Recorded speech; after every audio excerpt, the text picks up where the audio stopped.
Okay, so hello guys, bibigyan ko na naman kayo ng tip o yung mga situation o yung mga nangyari about call center, okay? So, not all applicants can pass in the call center industry. Hindi lahat papasa sa interview, okay? Yung iba nga bumabagsak pa sa final exam eh.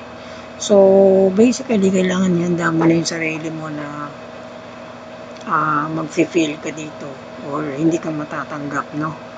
So, kailangan meron kang maraming resume. Okay? So, parang sa ganun, kung nag-fail ka man, makapag-apply ka. Okay?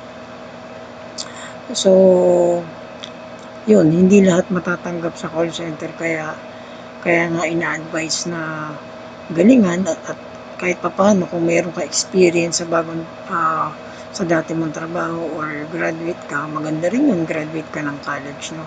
So, para madali ka nilang ma-absorb o matanggap, no?